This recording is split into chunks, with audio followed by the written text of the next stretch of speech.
Reincarnation fairy tale. A better title could be The Reasons I Do Not Believe in Reincarnation. You might ask, so what? Well, since I want you to read the rest of the article, I will state the reasons for that. The first thing that comes to mind is that this is an immoral process. The second is that it is also useless. It does not seem to lead anywhere. What it stands for is not carved in stone, and there is not a logical reference system to support such an extreme interpretation of life. For the record, I have written again about this topic, and in fact, this post is an updated post of that article. But first, let's see what we are talking about. Which word expresses exactly what it means? Are you sure you chose the right one? Did you mean reincarnation or metempsychosis? Is it incarnation, or is it something else? The reason I ask is that I believe that all this is a Gordian knot, and I do not know who or when this mess was created. I do not imply that there is any kind of God behind it. The divine power, which is the correct expression when we talk about God, is not a person with passions, so we will do well not to confuse him with our own emotional instabilities. We are the ones that made this hot mess. But what exactly do we mean? If we believe we have a soul that will take a break and return to another body when it is done, then we are talking about metempsychosis. If we think that there is a higher force that descends and borrows a body, then perhaps we are talking about incarnation. Finally, if this something higher goes up and down for its own reasons, then we are probably referring to the term reincarnation. One thing is for sure, the body after its death becomes dust, and we shouldn't believe that it will be reconstituted from dust and become a body again. In addition, as recorded from the thousands of testimonies of those who remember their past lives, everyone seems to be a great historical figure in this process. John, Nick, etc., who they think were once Alexander the Great, must come to terms that there was only one Alexander the Great. These dozens of his current incarnations do not fit in any model of possible memories. I just mentioned a bad word, memories.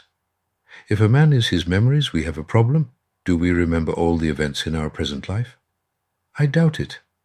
So which memories will I be able to carry and use in the next one? Now we should take a closer look, since whatever is happening, it certainly cannot be immoral. But first let me give you an example of what I characterize as immoral. Children who, for no reason, suffer and die at a very young age. How is that explained? And please, don't tell me that someone else has to take a lesson. I find the whole lesson thing extremely annoying. A drunk driver who hits and kills an innocent child does not give his poor parents any lesson, and he will not be reborn just to atone. Lord, have mercy. Some claim that the one who learns the lesson is the victim itself. I need an extra dose of mercy, please. What could young ones who have been abused possibly have done in a previous life to suffer so early in this one? This compensatory belief is for the naives, to say the least, and unfortunately almost all theories, metempsychosis, reincarnation, etc., like to use it. Let us first deal with metempsychosis. There are somewhere souls waiting, supposedly. Do they exist out of time, or are they born somewhere else, and in order to become something, they have to come down to Earth? What can Earth offer in a creation full of stars? Unless this is the reason, they do not really care which body they will inhabit. It is enough for a poor male to fertilize an equally poor female, so that a pure and immaculate soul finds its way. Really, what will it do? Souls cannot be born because what is born dies. And the followers of that theory say that if the soul fucks up that opportunity, it will be reborn again.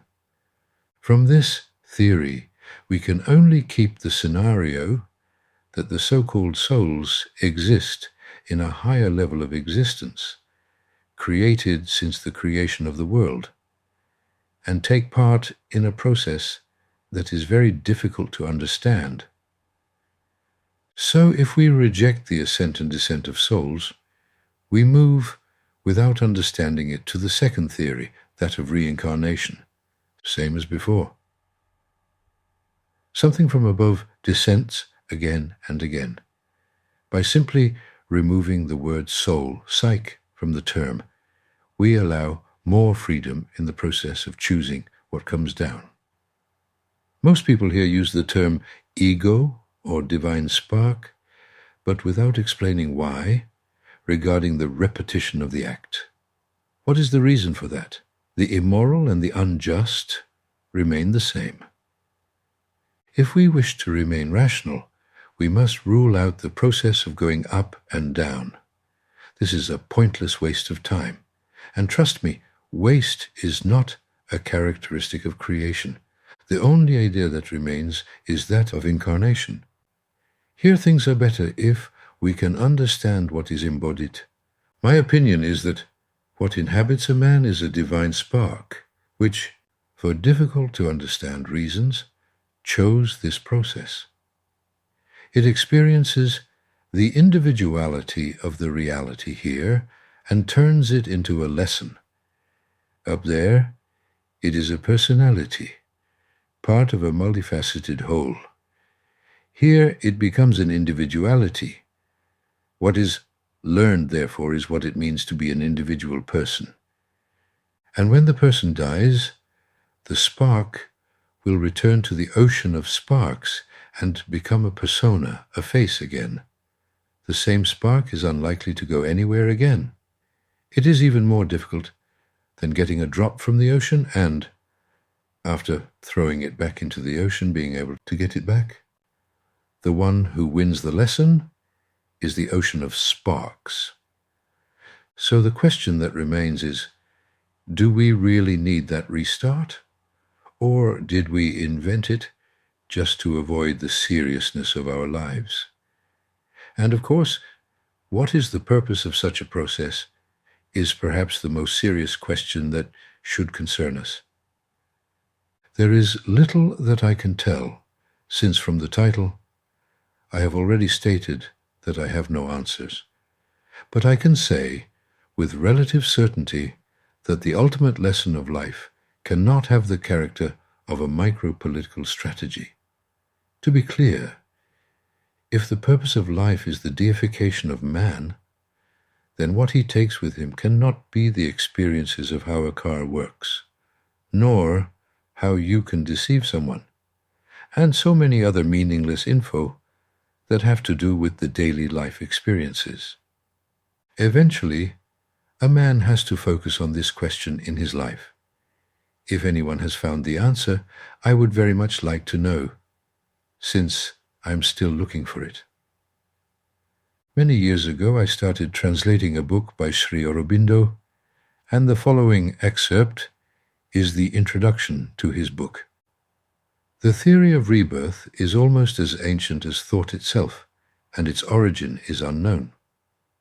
We may, according to our prepossessions, accept it as the fruit of ancient psychological experience, always renewable and verifiable and therefore true, or dismiss it as a philosophical dogma and ingenious speculation.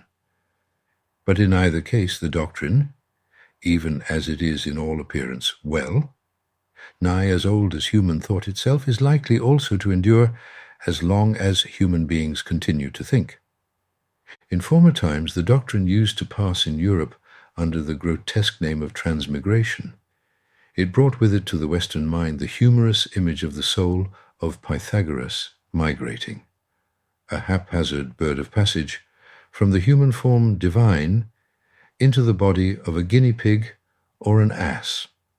The philosophical appreciation of the theory expressed itself in the admirable but rather unmanageable Greek word, metempsychosis, which means the insouling of a new body by the same psychic individual.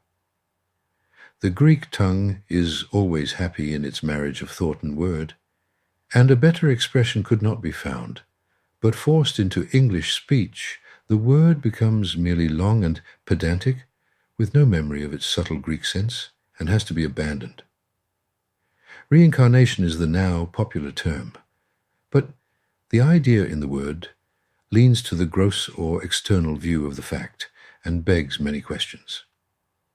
I prefer rebirth, for it renders the sense of the wide, colorless, but sufficient Sanskrit term, punarjanma, again birth, and commits us to nothing but the fundamental idea, which is the essence and life of the doctrine. What can we say we have concluded? A life that we must spend wisely, so that when the time comes, we will be counted on the list of those who did not waste it unnecessarily. One last thing, let's say the icing on the cake. We must reject the dualism that characterizes us and identify ourselves as beings with the spark that dwells within us. Man is not the summation of matter, soul, and spirit. This is the carrier. Man is the divine spark. Let's start not only think like that, but act like that. P.S. An approach to what the word soul, psyche, means for the ancient Greeks can be found in the writings of Tsatsomiros. Using the interpretation of the letters, as I have understood it, we could say the minimum that moves, psi, which is contained in a material container, comes from an act of division, of the deity, H. Those bloody ancient Greeks again